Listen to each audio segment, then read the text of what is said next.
Yeah, check the mic. Balita sa Senado, pakinggan niyo ang kwento.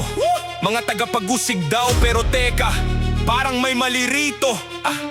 Welcome sa hearing, sit back, relax.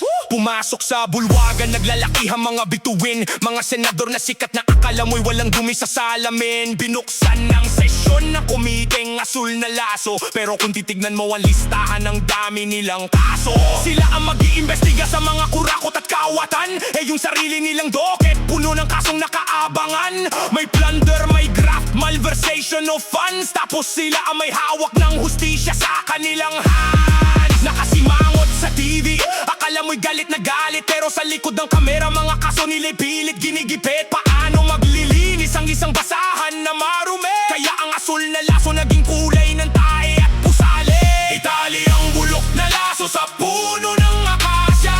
Huwag nang umasa pa na may lalabas na hustisya. Ilang taon ng ganyan, paikot-ikot lang ang kaso. Mga nag-iimbestiga nakapila rin sa kalaboso. Kaya ibuhol ang bulok na laso, iwagay-iway sa hangin. Mga trapo sa komite, pera ng bayan ang laging kakainin.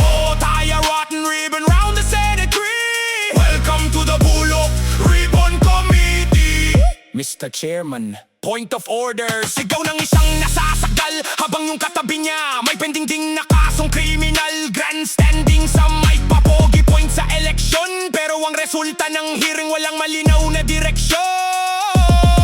Nagtuturuan, nagsisigawan parang asot pusa sa kalye. Pero pagdating sa budget hearing nga ba lahat sila'y nag-a-agree? In contempt daw yung saksi kasi ayaw magsalita. Pero yung senador na may kaso nagtatago sa immunity niya. Ironic, diba? Sila ang hukom at jury, pero sa mata ng bata sila dapat ang nililitis ng mabuti. Ang asul na ribbon sumisimbolo dapat sa dangal. Ngayong ginagamit na lang pantakip sa mga gawaing bawal. Itali ang bulok na laso sa puno ng akasya. Huwag nang umasa pa na may lalabas na hustisya. Ilang taon ng ganyan, paikot-ikot lang ang kaso. Mga nag-iimbestiga nakapila rin sa kalaboso. Kaya ibuhol ang bulok na laso, iwagay-iway sa hangin. Mga trapo sa komite, pera ng bayan ang laging kakainin.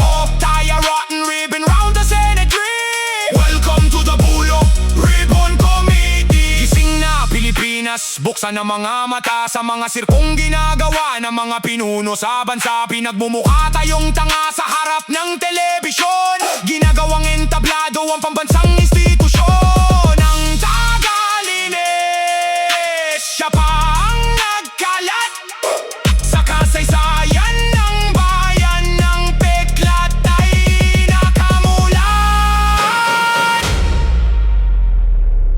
Yeah, Bulok Ribbon Committee, mga investigador na dapat iniimbestigahan. Walang silbi, puro daldal, puro piyansa. Itali nyo na lang yung laso nyo sa mga leeg nyo. Case closed.